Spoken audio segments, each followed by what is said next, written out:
మీ ఇంట్లో మొదటి కోటీశ్వరుడు మీరే అవ్వాలనుకుంటున్నారా? ఈ ఫైనాన్షియల్ వెబినార్ లో ఇప్పుడే జాయిన్ అవ్వండి. నమస్కారం, వెల్కమ్ టు సుమన్ టీవీ. నా పేరు రమా రాజేష్. నేను ఒక chartered wealth manager and wealth కోచ్ని. ఈరోజు మనం న్యూ ఫండ్ ఆఫర్ గురించి తెలుసుకుందాం. మార్కెట్లోకి ఐపీఓస్ అన్ని చాలా వస్తుంటాయి. అంటే ఏదైనా కొత్త కంపెనీ మార్కెట్లోకి వచ్చినప్పుడు ఐపీఓ ద్వారా లాంచ్ చేస్తారు. మరి అలానే కొత్త మ్యూచువల్ ఫండ్స్ మనకు మార్కెట్లోకి వచ్చినప్పుడు అది ఎలా లాంచ్ అవుతుంది? మ్యూచువల్ ఫండ్స్ లాంచ్ అయినప్పుడు మనకి ఏ ప్రైస్కి దొరుకుతుంది? అలాంటి ఫండ్స్ని ఎక్కడ కొనుక్కోవాలి? దానివల్ల బెనిఫిట్ ఉందా లేదా? ఇవాళ ఈ టాపిక్స్ అన్నిటి గురించి తెలుసుకుందాం. So first of all, new fund offer అంటే ఎన్ఎఫ్ఓ అంటారు. మ్యూచువల్ ఫండ్స్ ఏదైనా కొత్తగా మనకి లాంచ్ అవ్వడానికి వచ్చే ముందు దాన్ని ఎన్ఎఫ్ఓస్ అంటారనమాట. ఎన్ఎఫ్ఓ ద్వారా లాంచ్ అవుతుంది. ఒక కంపెనీ స్టాక్ మార్కెట్లో లిస్ట్ చేసుకోవాలంటే ఐపీఓ ద్వారా ఎలాగైతే లిస్ట్ చేసుకుంటుందో, సిమిలర్లీ మ్యూచువల్ ఫండ్స్ కూడా ఎన్ఎఫ్ఓ ద్వారా మార్కెట్లోకి వస్తారనమాట. సో ఇవాళ ఇన్ డీటెయిల్గా దాని గురించి తెలుసుకుందాము. సో ఎన్ఎఫ్ఓ అంటే ఏంటి? New fund offer. ఈ న్యూ ఫండ్ ఆఫర్ మనకి ఎవరిస్తారు? కొత్తగా ఏ ఏఎంసీ అయితే మ్యూచువల్ ఫండ్స్ స్కీమ్ని మార్కెట్లో లాంచ్ చేయడానికి వస్తుందో వాళ్ళు ఒక ప్రపోజల్తో మన ముందుకు వస్తారనమాట.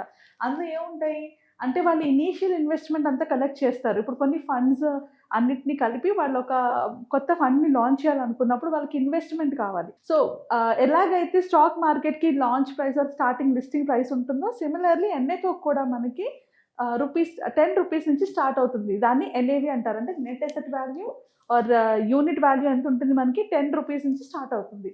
అండ్ నెక్స్ట్ వచ్చేటప్పటికి ఈ ఎన్ఎఫ్ఓ మనకి మినిమం 15 days ఉంటుంది అనమాట. అంటే 15 days పీరియడ్ ఓపెన్ చేస్తారు. ఈ పీరియడ్లో మనం కొనుక్కోవాలి. సో 15 days టైం పీరియడ్ ఇస్తారు మనకి. అండ్ ఒకవేళ అలా కొనుక్కున్నప్పుడు మనకి కనుక అలాట్ అయితే మనకి ఫండ్స్ మన అకౌంట్లో వచ్చి యాడ్ అవుతాయి. ఒకవేళ అలాట్ అవ్వకపోతే మనం ఏదైతే అమౌంట్ కట్టామో ఆ అమౌంట్ మళ్ళీ మనకి అకౌంట్లో బ్యాక్ అయిపోతాయి. Just like IPO. సో అది ఎన్ఎఫ్ఓ అంటే. ఐ థింక్ ఎన్ఎఫ్ఓ అంటే ఒక క్లారిటీ వచ్చింది కదా. ఎలా అయితే మనం ఐపీఓలోని ఒక ఫండ్ని, అంటే ఒక మార్కెట్లోని లిస్ట్ అయిన ఐపీఓ ద్వారా ఒక కంపెనీ మీద ఇన్వెస్ట్ చేస్తామో, సిమిలర్లీ ఎన్ఎఫ్ఓకి వచ్చేటప్పటికి ఏదైనా మ్యూచువల్ ఫండ్ కంపెనీ కొత్త ఫండ్ని లాంచ్ చేసినప్పుడు ఎన్ఎఫ్ఓ ద్వారా మనకి అమ్ముతుంది. బట్ మనం దీని గురించి ఇంకా డీటెయిల్గా తెలుసుకోవాలంటే అసలు ఎన్ని టైప్స్ ఆఫ్ మ్యూచువల్ ఫండ్స్ ఉన్నాయనేది మనం అర్థం చేసుకోవాలి. సో ఫస్ట్ మ్యూచువల్ ఫండ్స్కి వచ్చేటప్పటికి మనకి 2 types ఉన్నాయి. అంటే open ended funds and closed end funds అనమాట. ఓపెన్ ఎండెడ్ ఫండ్స్ అంటే ఏంటి? ఇది at any point of time మనం మ్యూచువల్ ఫండ్స్లో ఇన్వెస్ట్ చేసుకోవచ్చు. లాంచ్ అయిన దగ్గర నుంచి తర్వాత కూడా ఎప్పుడైనా కూడా ఇన్వెస్ట్ చేసుకోవచ్చు. ఇప్పుడు మనం రెగ్యులర్గా ఇన్వెస్ట్ చేసే అన్ని ఫండ్స్ కూడా ఓపెన్ ఎండెడ్ ఫండ్స్ అనే అంటారు. అలానే క్లోజ్ ఎండ్ ఫండ్ అంటారు. అంటే ఏంటి? ఇది ఒక్కసారి లాంచ్ చేస్తారు. లాంచ్ చేసినప్పుడే అమౌంట్ని కలెక్ట్ చేసుకుంటారు. ఆ అమౌంట్తోనే వాళ్ళు మనని ఆ పర్టికులర్ ఫండ్ని రన్ చేస్తూ ఉంటారు. సో మనకి ఇది మాటికి ఓపెన్ అయి ఉండదు. సో మనం మార్కెట్లో చూసే ప్రతి ఫండ్ కూడా, most of the mutual funds ఇప్పుడు మనం ఇన్వెస్ట్ చేయగలుగుతున్నామంటే అవన్నీ ఓపెన్ ఎండెడ్ ఫండ్సే ఉంటాయి. కానీ ఒక కంపెనీ ఎన్ఎఫ్ఓ కింద లాంచ్ చేసినప్పుడు ఓపెన్ ఎండెడ్గా లాంచ్ చేస్తుంది ఆర్ క్లోజ్ ఎండ్గా కూడా లాంచ్ చేస్తుంది. సో ఓపెన్ ఎండ్గా లాంచ్ చేసినప్పుడు దాంట్లో ఉన్న ఏఎం గ్రో అవుతూ ఉంటుందన్నమాట. అంటే మళ్ళీ ఇన్వెస్ట్మెంట్స్ పెడుతూ ఉంటారు కాబట్టి అది గ్రో అవుతుంటుంది. సో ఎవరైనా ఇన్వెస్ట్ చేసుకోవాలనుకునేటప్పుడు ఓపెన్ ఎండెడ్ ఫండ్స్ని కన్సిడర్ చేయొచ్చు. అండ్ నెక్స్ట్ వచ్చేటప్పటికి ఏం పాయింట్స్? ఇప్పుడు ఎన్ఎఫ్ఓ గురించి అయితే ఓకే, ₹10 అంటే చాలా తక్కువకే వస్తుంది. ఇది ఫ్యూచర్లో పెరిగి మనకి థౌసండ్స్ కూడా అవుతుంది. కానీ ఎన్ఎఫ్ఓలో ఇన్వెస్ట్ చేయొచ్చా? చేయాలంటే ఎలాంటి పాయింట్స్ని మనం మైండ్లో పెట్టుకోవాలి? దీని గురించి ఇప్పుడు తెలుసుకుందాం. ఎన్ఎఫ్ఓస్లో ఇన్వెస్ట్ చేయడం వల్ల చాలామంది వెల్త్ క్రియేట్ చేసిన వాళ్ళు ఉన్నారు. బట్ ఇన్వెస్ట్ చేసే ముందు మనం ఇంపార్టెంట్ పాయింట్స్ కొన్ని అయితే నోట్ చేసుకోవాలి. ఫస్ట్ పాయింట్ ఏంటంటే, మనకి ఎన్ఎఫ్ఓ గురించి ముందుగా ప్రయర్ మార్కెట్ డీటెయిల్స్ ఏవి ఉండవు. ఆ ఫండ్లోని ఎక్కడ ఫండ్ ఇన్వెస్ట్ చేస్తున్నారో మనకి డీటెయిల్స్ ఉండవు. కాబట్టి మనం ఎన్ఎఫ్ఓ ఇన్వెస్ట్ చేసుకునేటప్పుడు గుర్తుపెట్టుకోవాల్సిన మోస్ట్ ఇంపార్టెంట్ పాయింట్, ఆ ఫండ్ యొక్క ఆబ్జెక్టివ్ ఏంటి అంటే, ప్రతి ఫండ్ మేనేజర్ కూడా, ప్రతి ఎన్ఎఫ్ఓ కూడా ఒక ఆబ్జెక్టివ్ని కొత్త ఫండ్ని లాంచ్ చేస్తుంది. ఆ ఆబ్జెక్టివ్ మన ఆబ్జెక్టివ్తో మ్యాచ్ అవుతుందా లేదా అన్నది తెలుసుకోవాలి. ఫర్ ఎగ్జాంపుల్, ఏదైనా బిజినెస్ ఫండ్ వచ్చింది అనుకోండి, అంటే అది స్పెసిఫిక్గా ఈ బిజినెస్ ఫ్యూచర్లో గ్రో అవుతుంది కాబట్టి మేము ఈ ఎన్ఎఫ్ఓని తీసుకొచ్చామని చెప్తారు. సో అలాంటి బిజినెస్ మీద మీకు ఇంట్రెస్ట్ ఉండి అలాంటి ఫండ్లో మీరు ఇన్వెస్ట్ చేసినప్పుడు మీకు డబ్బులు వస్తాయని మీరు ఫీల్ అయినప్పుడు అందులో ఇన్వెస్ట్ చేయొచ్చు. సో ఆ ఫండ్ యొక్క ఆబ్జెక్టివ్ మీ ఆబ్జెక్టివ్తో మ్యాచ్ అవుతుందా లేదా అన్న కాన్సెప్ట్ మనం ముందు గుర్తుపెట్టుకోవాలి. నెక్స్ట్ వచ్చేటప్పటికి track record of the fund house. ఇప్పుడు చాలా ఫండ్ హౌసెస్ ఉంటాయి. ఇప్పుడు ఫస్ట్ టైం వాళ్ళు ఎన్ఎఫ్ఓలోకి వచ్చినప్పుడు ఆ ఫండ్లోంచి, అంటే ఆ ఫండ్ హౌస్లోంచి వచ్చిన ఫండ్స్ ఇదివరకు ఉన్న మ్యూచువల్ ఫండ్స్ ఎలా పర్ఫామ్ చేస్తున్నాయి అని ఒక ట్రాక్ రికార్డ్ని మనం చెక్ చేసుకున్నప్పుడు, బట్ అవి కన్సిస్టెంట్గా మంచి రిటర్న్స్ ఇస్తున్నప్పుడు ఆ ఎన్ఎఫ్ఓని మనం కన్సిడర్ చేయొచ్చు. అండ్ సెకండ్కి వచ్చేటప్పటికి investment strategy and bench mark. Bench mark అంటే ఏంటి?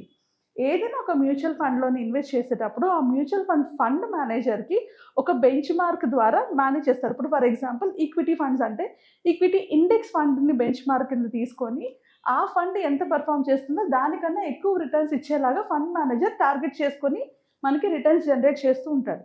సో ఆ బెంచ్ మార్క్ ఏంటి? ఇప్పుడు వాళ్ళు ఇన్వెస్ట్ చేస్తున్న ఆ పర్టికులర్ ఎన్ఎఫ్ఓలోని ఉన్న బెంచ్ మార్క్ ఏంటి? ఆ బెంచ్ మార్క్తో మీకు ఓకేనంటే, ఇప్పుడు ఫర్ ఎగ్జాంపుల్ మనం స్మాల్ క్యాప్ ఫండ్లోని బెంచ్ మార్క్ కొంచెం హై ఉంటుంది, లార్జ్ క్యాప్ ఫండ్కి వచ్చేటప్పటికి బెంచ్ మార్క్ కొంచెం లో ఉంటుంది. ఎందుకంటే రిస్క్ బట్టి.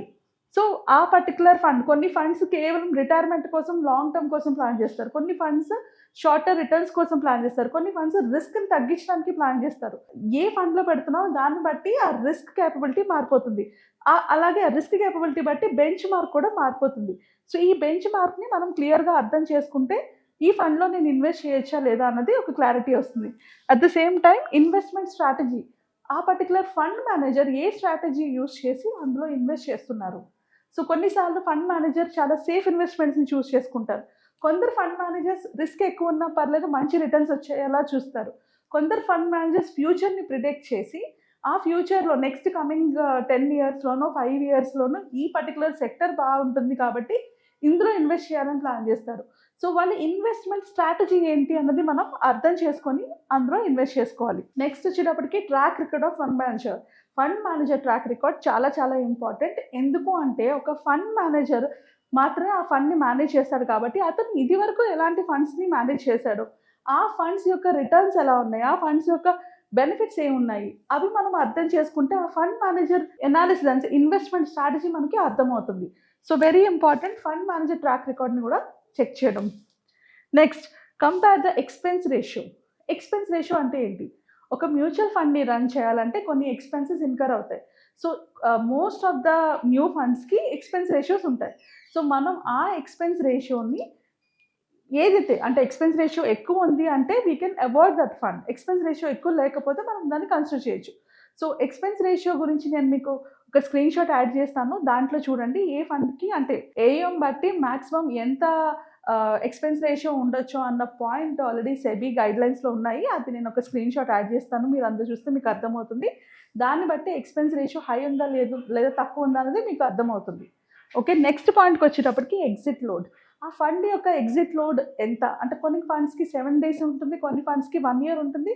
సో ఎగ్జిట్ లోడ్ ఎంత ఉంటుంది, ఆ ఎగ్జిట్ లోడ్ ప్రభావం మన మీద పడుతుందా లేదా అన్న పాయింట్ చూసుకొని ఇన్వెస్ట్ చేసుకోవాలి. నెక్స్ట్కి వచ్చేటప్పటికి మోస్ట్ ఇంపార్టెంట్ పాయింట్, ఎన్ఎఫ్ఓలో ఇన్వెస్ట్ చేసిన ప్రతి ఒక్కరు గుర్తుపెట్టుకోవాల్సింది ఏంటి అంటే ఎన్ఎఫ్ఓ రిజల్ట్స్ ఇవ్వడానికి, మంచి రిటర్న్స్ ఇవ్వడానికి చాలా టైం పడుతుంది. సో ఎవరైతే లాంగ్ టర్మ్ వెయిట్ చేయగలను, హోల్డ్ చేయగలను అనుకుంటారో అలాంటి వాళ్ళు మాత్రమే ఎన్ఎఫ్ఓలోని ఇన్వెస్ట్ చేయండి. సో దట్ మీకు ఇన్ ఫ్యూచర్లోని ఆ ఎన్ఏవి వాల్యూ పెరిగే కొద్దీ మీకు వచ్చే రిటర్న్స్ ఎక్కువ ఉంటాయి. ఓకేనా? అండ్ లాస్ట్కి వచ్చేటప్పటికి ప్రతి ఎన్ఎఫ్ఓ గురించి కూడా ఒక డాక్యుమెంట్ రిలీజ్ చేస్తుంది, స్కీమ్ ఇన్ఫర్మేషన్ డాక్యుమెంట్ అన్నది ఆ ఏఎంసి. ఎవరైతే అసెట్ మేనేజ్మెంట్ కంపెనీ ఆ ఎన్ఎఫ్ఓని రిలీజ్ చేస్తుందో వాళ్ళ డాక్యుమెంట్ని రిలీజ్ చేస్తుంది.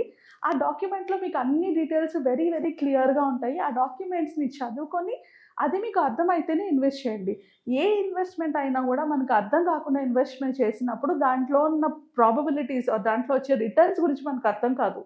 సో ప్రతి ఇన్వెస్ట్మెంట్ కూడా అర్థం చేసుకోవడానికి ట్రై చేస్తూ ఇన్వెస్ట్ చేసుకుంటే అప్పుడు ఆ ఇన్వెస్ట్మెంట్లో ప్రాబ్లం వచ్చినా కూడా మీరు ఎమోషనల్గా ఇంబ్యాలెన్స్ అవ్వకుండా ఆ పర్టికులర్ ఫండ్ని ఆ పర్టికులర్ ఇన్వెస్ట్మెంట్ని హోల్డ్ చేయగలుగుతారు. And last but not the least, ఏదైనా గోల్ ఓరియంటెడ్గా పెట్టుకోండి. ఇప్పుడు ఫర్ ఎగ్జాంపుల్ మ్యూచువల్ ఫండ్స్ ఎన్ఎఫ్ఓస్లో నేను చెప్పినట్లు మోర్ దాన్ 10 years కనుక ఇన్వెస్ట్ చేయగలిగే కెపాసిటీ ఉంది, ఇంట్రెస్ట్ ఉన్నప్పుడే దాంట్లో పెట్టుకున్నప్పుడు అది ఏదైనా గోల్కి అలైన్ చేసుకోండి. అప్పుడు ఏం జరుగుతుందంటే మీరు ఆ గోల్కి అలైన్ చేసుకున్నప్పుడు ఒకవేళ మార్కెట్ ఫ్లక్చువేట్ అవుతున్నా మీకు ఇంపాక్ట్ ఉండదు. ఎందుకంటే మీకు అది 10 years తర్వాత కావాలి, ఇప్పుడు మార్కెట్ పడితే ఏంటి పెరిగితే ఏంటి అన్న క్లారిటీ మీకు ఉంటుంది కాబట్టి. సో లాస్ట్ పాయింట్ ఏంటంటే ఎలా ఇన్వెస్ట్ చేయాలి. So there are multiple ways invest చేయడానికి. అలానే కొత్త ఫండ్స్ వస్తున్నాయని మాకు ఎలా తెలుస్తుంది అంటే మనం AMFI website AMFIindia.com new fund ఆఫర్లోకి వెళ్తే ఎక్కడ కొత్త ఎన్ఎఫ్ఓస్ రిలీజ్ అవుతున్నా అన్ని ఎన్ఎఫ్ఓ డీటెయిల్స్ మనకు అందులో కనిపిస్తాయి. సో అక్కడ ఈ స్కీమ్ రిలేటెడ్ డాక్యుమెంట్స్ అన్నీ మీరు చదువుకోవచ్చు. అండ్ ఇన్వెస్ట్మెంట్కి వచ్చేటప్పటికి డైరెక్ట్గా ఏఎంసీ ద్వారా ఇన్వెస్ట్ చేసుకోవచ్చు, లేదా mutual fund central MF central అని ఒక యాప్ ఉంది ఆర్ వెబ్సైట్ ఉంది, దాని ద్వారా ఇన్వెస్ట్ చేసుకోవచ్చు. లేదా ఎనీ బ్రోకింగ్ యాప్ అంటే జెరోదా కానీ, గ్రో కానీ, అప్స్టాక్ కానీ, ఇలాంటి ఏ బ్రోకింగ్ యాప్లో అయినా ఇన్వెస్ట్ చేసుకోవచ్చు. కొన్ని ఫండ్స్ డైరెక్ట్ ఉంటాయి, డైరెక్ట్ ఉండేటప్పుడు ఎంఎఫ్ సెంట్రల్ కానీ, లేకపోతే జెరోదా కానీ, గ్రో కానీ ఇన్వెస్ట్ చేసుకోవచ్చు. కొన్ని రెగ్యులర్ ఫండ్స్ ఉంటాయి, ఇవి ఎక్కడైనా ఇన్వెస్ట్ చేసుకోవచ్చు. సో ఇంకా ఏమైనా డీటెయిల్స్ ఎన్ఎఫ్ఓ రిలేటెడ్ కావాలంటే కింద కామెంట్స్ పెట్టండి, నేను నెక్స్ట్ వీడియోలో కవర్ చేస్తాను. And at the same time ఇలాంటి డీటెయిల్స్ ఎన్ఎఫ్ఓస్ అంటే ఏంటి, ఇలాంటి వాటిని ఎలా సెలెక్ట్ చేసుకోవాలి, ఆ క్రైటీరియా పెట్టుకొని ఇందులో ఇన్వెస్ట్ చేయొచ్చా లేదా, ఇలాంటి కాన్సెప్ట్స్ అన్నీ నేను రాబోయే వెబినార్లో ఎక్స్ప్లెయిన్ చేయబోతున్నాను. సో ఒకవేళ కనుక మీకు ఆ వెబినార్కి రిజిస్టర్ చేసుకోవాలంటే కింద స్క్రోల్ అవుతున్న నెంబర్స్కి కాల్ చేయండి. నమస్తే.